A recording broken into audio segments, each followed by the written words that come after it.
अनुराग वर्मा जी वरिष्ठ पत्रकार हैं, हमारे साथ चर्चा का हिस्सा है। आप सभी मेहमानों का स्वागत करती हूं। शुरुआत मोहम्मद एहतेशामुल हक साहब आप ही के साथ मैं करना चाहूंगी। कोर्ट क्लियर है, रूल क्लियर है, फिर कंट्रोवर्सी क्यों?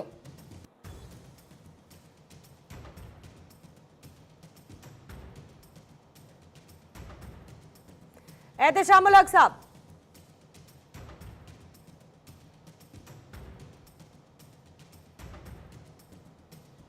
जरा एक बार साउंड चेक करेंगे, एहतेशामुल जी की साउंड चेक करेंगे। रोहन गुप्ता जी हमारे पास, फॉर्म कीजिएगा।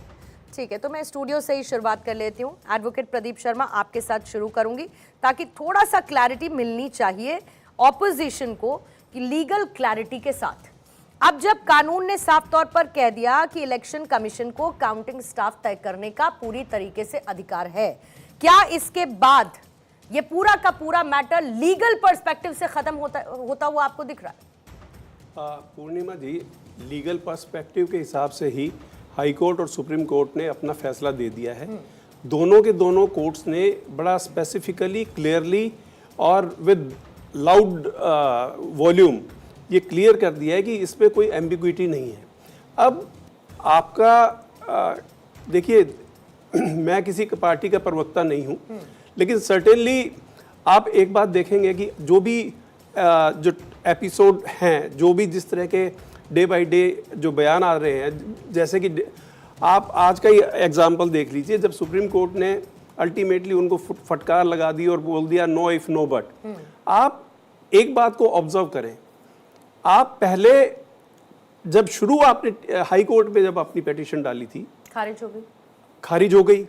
आपका वहां पर प्रेयर क्या था? जब भी हम लोग एडवोकेट्स हैं, अगर कोई पिटीशन जब जाती है तो जज साहब मेनली दो चीजें देखते हैं। एक कि उसका टाइटल क्या है, किस सेक्शन के अंदर वो पिटीशन फाइल हुई है, और दूसरा उसके अंदर प्रेयर क्या है। अगर आपको कोई उसके उस टाइम के ऊपर कोई भी डाउट था या किसी भी तरह का कुछ था, तो आपको ये पॉइंट उस टाइम पे लेना चाहिए था जब आप हाई कोर्ट में थे। आपको ये कहना चाहिए था कि ठीक है जी, आप पिटीशन डालते कि जी हमारी जो रिक्वेस्ट है कोर्ट को वो ये है कि आप वहां पर ये नहीं कहते कि भाई हमारा ऐसा एप्रीहेंशन है। आप ये कहते कि जो आज उन्होंने सिब्बल साहब ने कहा कोर्ट के अंदर, सुप्रीम कोर्ट में आज जी, कहा गया, कि उन्होंने ये कहा कि अब आप एक सेंट्रल गवर्नमेंट के साथ आप स्टेट गवर्नमेंट का भी एम्प्लॉई जो ऑब्जर्वर है उसको अपॉइंट कर दीजिए। ऐसा क्यों? बात बिल्कुल सिंपल सी है। बात जो आज हमें देखनी है और जो सुप्रीम कोर्ट ने भी बड़ा क्लियरली इनको एक सीधा सा जवाब दे दिया, वो ये है कि क्या ईसीआई के पास, इलेक्शन कमीशन ऑफ इंडिया के पास ये पावर है कि नहीं कि वो इलेक्शन का सुपरिटेंडेंस किस तरह से करे। क्या उसके पास ये पावर है कि नहीं कि वो कोई विशेष डायरेक्शंस दे सके। क्या उसके पास ये पावर है कि नहीं कि वो किसको अपॉइंट करे और किसको अपॉइंट ना करे। क्या उसके पास ये पावर है कि नहीं कि वहां पर वो किस फोर्स को, क्या वो सेंट्रल गवर्नमेंट से होंगे या स्टेट गवर्नमेंट से होंगे, ये सब पावर उनके पास है कि नहीं। मैं आंसर उनका दे देता हूं, अगर किसी के पास आंसर नहीं है। आप article 324 of constitution of India पढ़ लीजिए।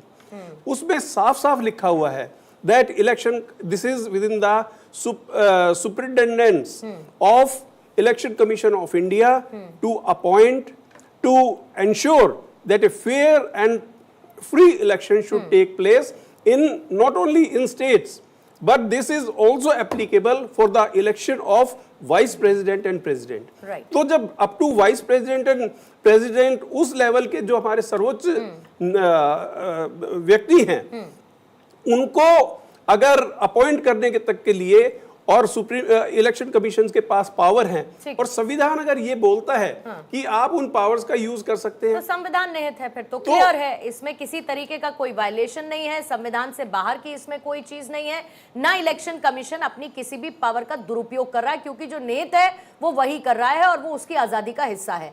पश्चिम बंगाल से इस वक्त एक अपडेट देते हुए 15 बूथ पर पुनर्मतदान को लेकर 5 बजे तक 87% वोटिंग की जानकारी मिली है। मगराहट में 5 बजे तक 86.11% वोटिंग है, तो डायमंड हार्बर में 5 बजे तक 87.60% वोटिंग है। 15 बूथों पर आज जो पुनर्मतदान हुआ उसमें 5 बजे तक का वोटिंग परसेंटेज 87% तक का सामने आया है।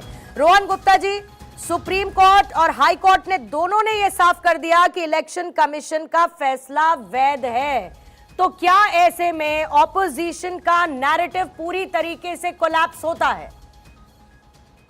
पूर्णिमा जी, ये पहली बार नहीं है। आप पूरा चुनाव देखेंगे, आज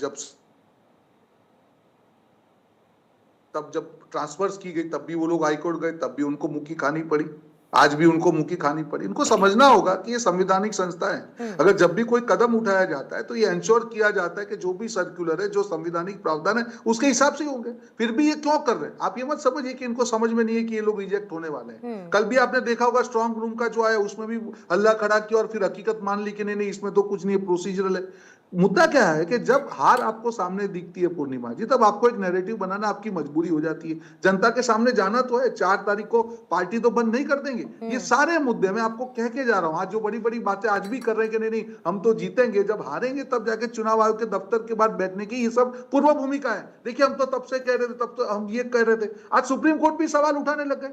बार बार डिबेट में ये चीज आ रहा है कि 27 लाख वोट कट गए। अरे भाई, की प्रक्रिया हो रही थी एवरीडे पूर्णिमा जी, एक प्रावधान था कि आप जाके अपनी कंप्लेन फाइल कर सकते हैं। मैं आधिकारिक तौर पे बोल रहा हूं कि टीएमसी ने कितनी कंप्लेन फाइल की ड्यूरिंग द एसआईआर प्रोसेस। फिर ड्राफ्ट लिस्ट आपका आ गया, फिर आपने अपनी राजनीति चालू कर दी। क्या आप वेट कर रहे थे ड्राफ्ट लिस्ट आने का? अगर 27 लाख लोगों के नाम ड्राफ्ट लिस्ट में नहीं आए तब आप क्या कर रहे थे? क्यों आपने फाइल नहीं किया? अगर आपके पास सबूत थे आप लेके तब जाके फाइल करते, क्योंकि आपको मालूम था कि आपकी बात में जो है सब्सटेंस नहीं है। आपको राजनीति करनी थी, आपको ये मुद्दा बना था। देखिए 27 लाख लोग, पर जनता समझती है जो जो जो फंडा यहां पे फ्लॉप होगा बिहार में, वो यहीं पे होगा। जनता ने बिहार में जंगल राज को हराया, पश्चिम बंगाल में महाजंगल राज को हराएंगी। किसी भी मुद्दे को ट्रांसफर करने से हकीकत जमीनी नहीं बदलेगी कि वहां पे जो एंटी इनकम्बेंसी थी पूर्णिमा जी, ये सब जो भी चीजें हो रही है उससे ध्यान भटकाने का विफल प्रयास है। पश्चिम बंगाल की जनता इस बार परिवर्तन के लिए वोट कर चुकी है। ये 4 तारीख को आपको दिखे। ठीक है एहतेशामुल हक साहब, अब आपको मेरी आवाज आ रही है? अपने सवाल को मैं दोहरा देती हूँ फिर से आपके सामने कि कोर्ट ने आज क्लियर कर दिया, रूल के साथ बाकायदा एक क्लैरिटी दे दी। उसके बावजूद इस कंट्रोवर्सी को क्यों ना हार का प्री एक्सक्यूज टीएमसी का माना जाए?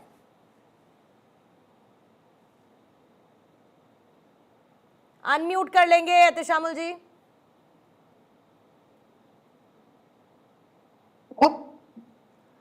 हाँ सर बोलिए।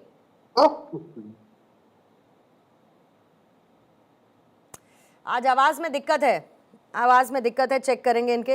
रोहन मित्रा जी आपके पास आ जाती हूं मैं जल्दी से, फिर उसके बाद जैसे एहतेशामुल जी की आवाज आएगी उनके पास मैं जाऊंगी।